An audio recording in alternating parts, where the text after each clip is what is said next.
আচ্ছা দেখো, তোমাদের এই 6.1 প্রশ্ন ছিল, বড় প্রশ্নগুলো আমার আলোচনা করা হয়নি, তাই আমি আলোচনা করছি। আর একটা তোমাদের এর সাথেই বলে দিই যে এই যে 2.2-তে অ্যান্সার ছিল না, যে ড্যাশ শূন্যস্থানকে চাই দিয়ে ঘষা হোক না কেন ধনাত্মক সৃষ্টি হবে, এটা হবে পশম, কারণ ওই উপরে আছে। আর একটা হচ্ছে যে এসইউ হলো তড়িতাদানের একক, এটা কিন্তু সত্য। ঠিক আছে, এটা বলে দিলাম। আচ্ছা, এবার দেখো, কোনো বস্তুকে কোনো তরলে ডোবালে ওই তরলটি এই বস্তুর উপর যে ঊর্ধ্বমুখী বল প্রয়োগ করে তার মান কোন কোন বিষয়ের উপর নির্ভর করে।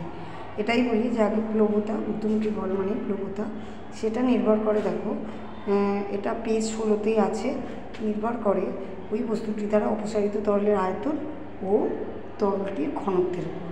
ঠিক আছে,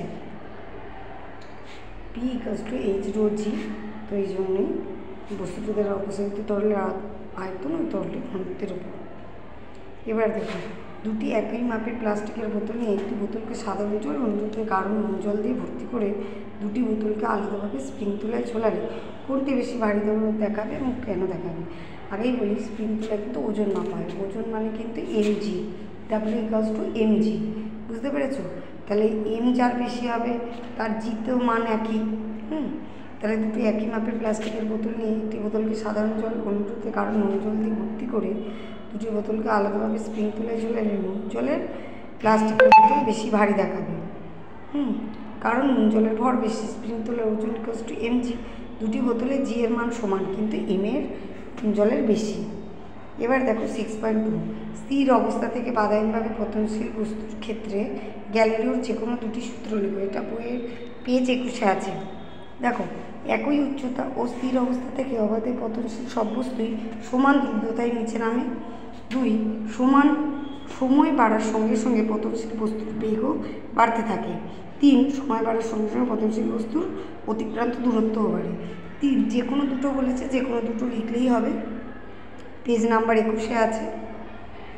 এবার দেখো, কুলম্বের সূত্র গাণিতিক রূপ।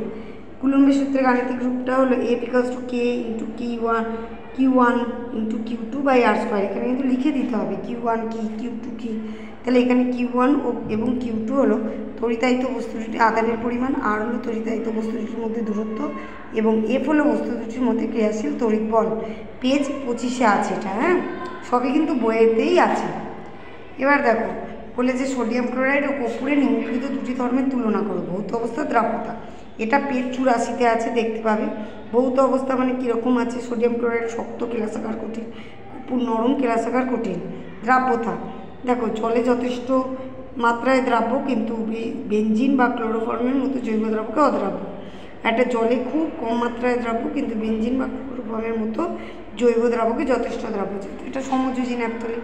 আর এটা আইনীয়, তাই জলে ভালো দ্রাব্য কিন্তু জৈব দ্রাবকে অদ্রাব্য। এবার দেখো নেক্সট কোশ্চেন, সংকেত দিয়েছে। সংকেতটা তোমরা একেবারেই প্রায় ভালো করে পারছো না, এগুলো প্র্যাকটিস করতে হবে। Ferric chloride FeCl3, sodium hydroxide NaOH, ammonium sulphate NH4 আর কিউপ্রিক অক্সাইড CuO।